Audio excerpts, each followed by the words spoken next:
Hello hello hello. Good evening सर्वांना. Good evening, afternoon, morning, जेव्हा तुम्ही हा व्हिडिओ बघत असाल तेव्हा. कालचं आपण लेक्चर घेतलेलं आहे ज्यात पेडोलॉजी, एडोपॉलॉजी, हिस्ट्री आणि त्यानंतर अर्थ क्रस्टचे जे एलिमेंट आहे, पुन्हा ॲटमॉस्फिअरचे जे न्यू गॅसेस आहे त्याचं सर्व आपण कव्हर केलेलं आहे. फक्त कालचं लेक्चर हे PDF फॉर्ममध्ये घेतलं. तुम्ही फीडबॅक देऊ शकता की ते जे आपण लेक्चर घेतलं PPT लावून ते योग्य आहे का, हे व्हाईट बोर्डवरच योग्य आहे, त्याबद्दल तुमचा तुम्ही फीडबॅक शेअर करू शकता. तर आजचा आपला टॉपिक आहे रॉक. रॉक हा टॉपिक समजायला खूप किचकट आहे, पण मी सिम्पल करून सांगायचा प्रयत्न करतो, तुम्हाला नक्की समजेल. जर सोबत तुम्ही जर नोट्स बनवल्या तर एकदम खास होईल, परफेक्ट होऊन जाईल. ओके, नोट्स म्हणजे इन द सेन्स मी डायग्रामच बनवणार, मी कोणची डेफिनेशन लिहून देणार नाही किंवा कोणची कन्सेप्ट लिहून देणार, फक्त फ्लो डायग्राम छोटे छोटे शब्दात तुम्हाला समजून सांगण्याचा प्रयत्न करत. आता तुम्ही म्हणजे सर दगड समजून घ्यायचा तर आपल्याला दगडच आहे, पण सर दगड असतो. तर पहिली गोष्ट, आता दगड आहे ना, तर समजून घ्या तो हार्ड असतो, बरोबर आहे, कठीण राहील. तर मग सुरुवातीला पुन्हा तो आर्टिफिशियली तयार केलेला असतो का, नाही. तर मग नॅचरली ऑक्युअरिंग सबस्टन्स, म्हणजे नॅचरली ऑक्युअरिंग कसं आहे, हार्ड आहे, बरोबर आहे. दोन गोष्टी समजल्या की बॉ नॅचरली नैसर्गिकरित्या तयार झालेला एक हार्ड आहे, बरोबर आहे. त्यानंतर तो कंटेन काय करतो, one or more mineral, to or more mineral, दोन किंवा दोनपेक्षा जास्त मिनरल असू शकतात. एक्सेप्शनल केस आहे की मोनो मिनरलिक कन्सेप्ट असू शकते की एक असू शकतो, त्याचं पण एक्झाम्पल आहे मी देतो तुम्हाला. तर सुरुवातीला काय आहे हे पहा, रॉक काय, नॅचरली ऑक्युअरिंग सबस्टन्स आहे. त्यानंतर तो काय, हार्ड मास आहे, बरोबर.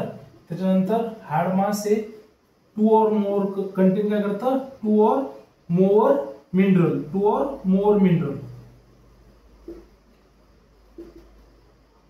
तयार कशापासून होतं ते, after solidification of molten magma. Solidification of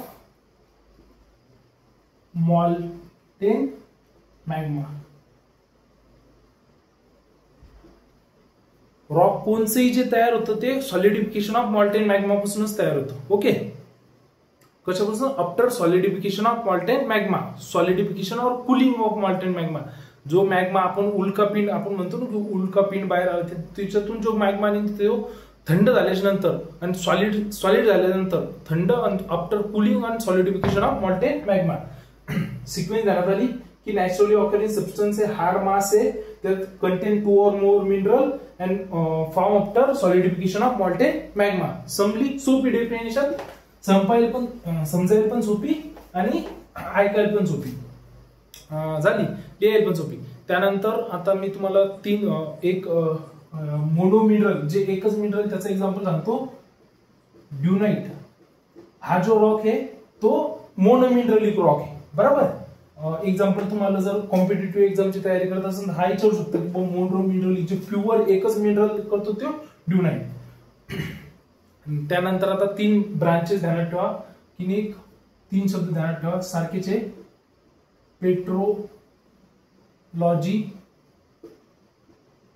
petrography आणि पेट्रोजेनेसिस. तर आता तुम्ही म्हणजे जर तिन्ही सारखे वाटायला लागले, ऑब्जेक्टिव्ह येऊ शकते. पेट्रोलॉजी म्हणजे काय, लॉजी म्हणजे काय, स्टडी. पेट्रो म्हणजे दगड, रॉकची स्टडी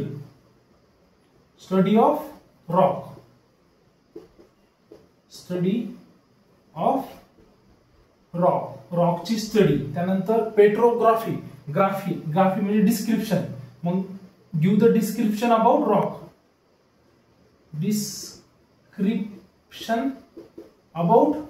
रॉक, ओके. त्यानंतर जेनेसिस म्हणजे काय, origin, study about origin.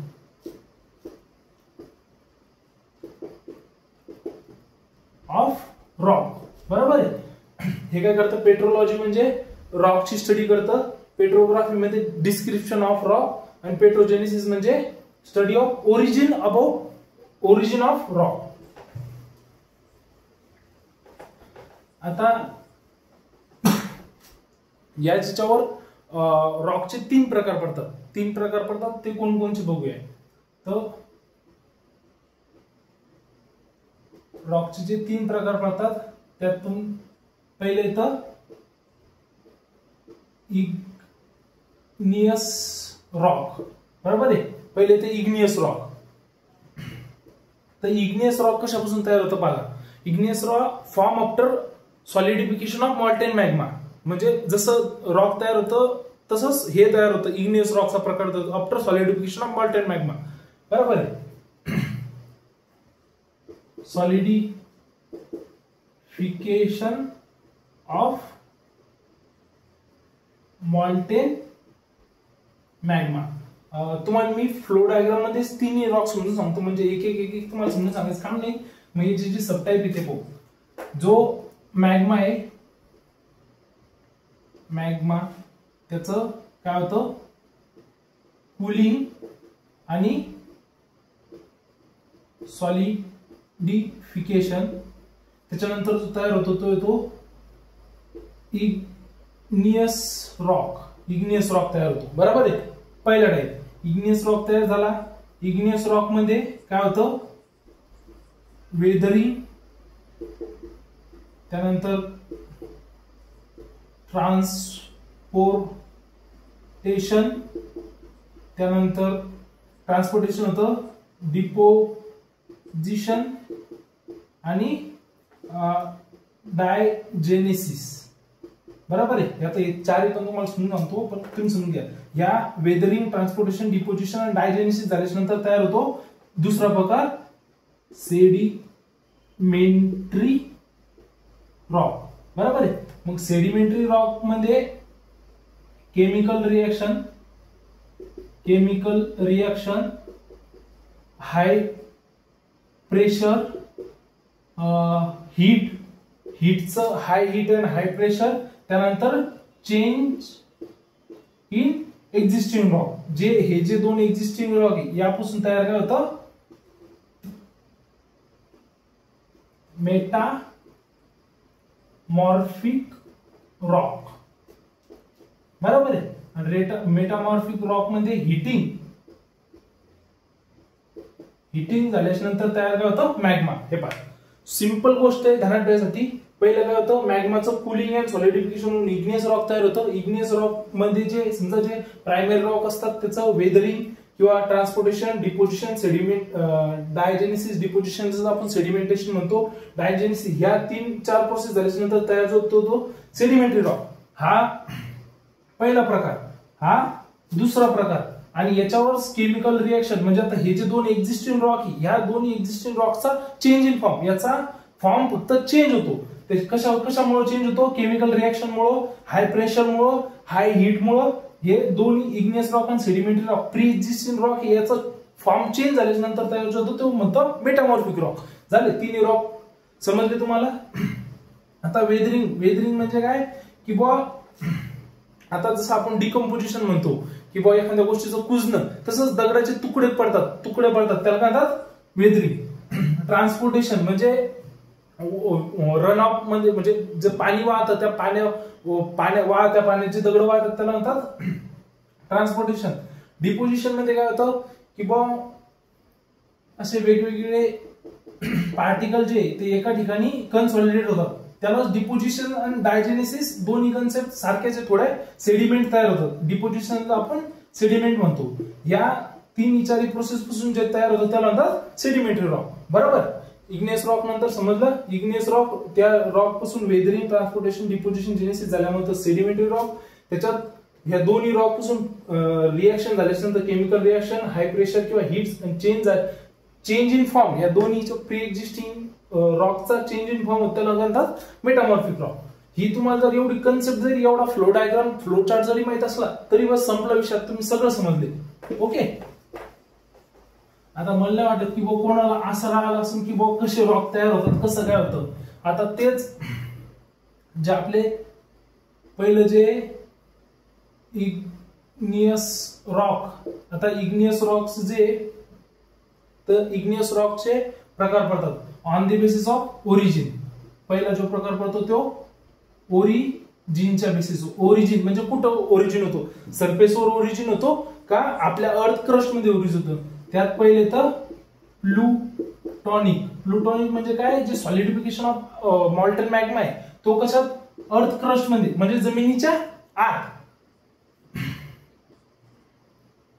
Earth crust मध्ये कूलिंग अँड सॉलिडिफिकेशन होतं मॉल्टन मॅग्माचं.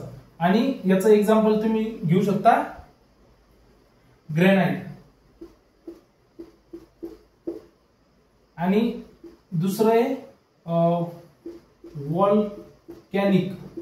वॉल्कॅनिक तर याचं जे हा जे on surface of earth, on surface of earth म्हणजे याचं जे कूलिंग अँड सॉलिडिफिकेशन कुठं होतं, सरफेस ऑफ अर्थ. याचं जे एक्झाम्पल आहे तुम्ही एक्झाम्पल घेऊ शकता बेसाल्ट.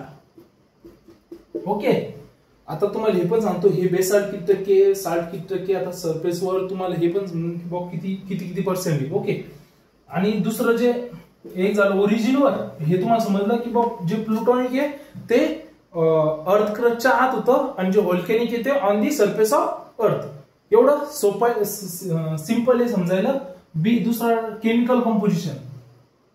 केमिकल कंपोजिशन जे किती केमिकल आहे, तर पहिले येतं ऍसिड, दुसरं न्यूट्रल आणि तिसरं येतं बेसिक. तर हिच्यात जे हिच्यात किती टक्के असतो आपला, आता जे ऍसिड, बेस, न्यूट्रल आणि हे, तर ऍसिड असतं 67%च्या मोर दॅन 67%. न्यूट्रल मध्ये जे केमिकल असतं ते असतं 55 to 65% पर्यंत. आणि जे बेसिक मध्ये असेल ते 44 to 55% पर्यंत. एक मिनिट मी फक्त तुम्हाला याचं नाव सांगतो. Silica content. कोणचा केमिकल असतं, सिलिका. एक छोटा सिलिका किती 67% जास्त, न्यूट्रल मध्ये 65% आणि बेसिक मध्ये 44 to 55%. ओके, समजलं तुम्हाला इथपर्यंत. चला, केमिकल कंपोजिशन झालं इग्नियस रॉकचं. त्यानंतर जे मेटामार्क सेडिमेंटरी रॉक आहे त्याचं पण सांगितलं की पहिलं वेदरिंग होतं, नंतर ट्रान्सपोर्टेशन होतं, नंतर डिपोजिशन होतं, नंतर डिपोजिशन होतं, त्यानंतर डायजेनेसिस होतं, सेडिमेंटेशन होतं. त्या रिएक्शनमुळे ते तयार होतं. बरोबर. सेडिमेंटरी रॉक हे प्री एक्झिस्टिंग रॉकचा केमिकल चेंज इन फॉर्म, म्हणजे त्या प्री एक्झिस्टिंग जे रॉक आहे त्याचा चेंज इन फॉर्म होतो. कशामुळे, केमिकल रिएक्शनमुळे, हाय प्रेशरमुळे, हाय टेम्परेचरमुळे. बरोबर आहे. आता तुम्ही फक्त एक डाटा जो तुम्हाला कॉम्पिटिटिव्ह एक्झाम मध्ये किंवा ऑब्जेक्टिव्ह म्हणून येऊ शकतो ते ध्यानात ठेवा की बुवा ही आपली अर्थ आहे. बरोबर आहे. तर हा जो एरिया आहे तो आहे 5 किलोमीटर. किती, 5 किलोमीटर. बरोबर आहे. आता ह्या 5 किलोमीटर मध्ये ही बाकीची पूर्ण आहे. तर हिच्यात जो आहे तो जो इग्नियस रॉक आहे तो किती आहे 95%. आणि सेडिमेंटरी रॉक आणि अदर सेडिमेंटरी आणि अदर रॉक हे 5% आहे. कशात, अर्थच्या आत सरफेस फक्त 5 किलोमीटरच्या नंतर, अर्थच्या 5 किलोमीटर. या 5 किलोमीटर मध्ये काय आहे, या 5 किलोमीटर मध्ये सगळ्यात जास्त कोणचा आहे, सेडिमेंटरी रॉक. सेडिमेंटरी रॉक किती पर्सेंट आहे, 74% आहे. ओके, आणि जे इग्नियस रॉक आहे, इग्नियस रॉक किती पर्सेंट आहे, 18%. आणि जे अदर रॉक आहे, अदर रॉक किती पर्सेंट आहे, 8%. या 5 किलोमीटर मध्ये सेडिमेंटरी रॉक सगळ्यात जास्त सापडतं. आणि जे इग्नियस रॉक आहे ते 18% सापडतं आणि अदर रॉक 8%. पण त्या 5 किलोमीटरच्या नंतर इग्नियस रॉक 95%, सेडिमेंटरी रॉक 5% आणि अदर रॉक, सेडिमेंटरी आणि अदर रॉक 5%. इथं अदर रॉक 8%, इग्नियस रॉक 18% आणि सेडिमेंटरी रॉक 74%. बरोबर आहे. आता हे जे सेडिमेंटरी रॉक आहे, सेडिमेंटरी जे रॉक आहे तिच्यात 74% मध्ये 52% शेल, म्हणजे या नावाचा रॉक आहे, बरोबर आहे. त्यानंतर सँड स्टोन, त्यानंतर लाईमस्टोन. लाईमस्टोन हे किती आहे आता याच्यात, हे 52% आहे. त्यानंतर बाकीचे हे लाईमस्टोन आणि सँडस्टोन 74% मध्ये. आणि ते जर आपल्या इग्नियस रॉक मध्ये गेलं तर इग्नियस रॉक मध्ये ग्रॅनाइट आहे, ग्रॅनाइट आणि बेसाल्ट हे दोन रॉक सगळ्यात जास्त भेटतात. ओके, तर बेसाल्ट जे तो सगळ्यात जास्त भेटतो 50%, किती 15%. आणि जे ग्रॅनाइट आहे ते किती भेटतं 3%. ओके, आय होप तुम्हाला इथपर्यंत समजलं असेल. एखादा डाटा जर कमी जास्त झाला असेल तर समजून घ्या, मी कमेंट करीनच. तसं तुम्ही कमेंट करत राहा की बॉस सर समजा लागलं, नाही समजा लागलं, अजून कशा प्रकारे घ्यायला पाहिजे, तर तुम्ही याबद्दल कमेंट करून सांगू शकता. कमेंट करून नक्की जात जा. आणि कशी वाटली तुम्हाला सिरीज ते पण त्याच्याबद्दल पण फीडबॅक देत जा. धन्यवाद इथपर्यंत ऐकल्याबद्दल.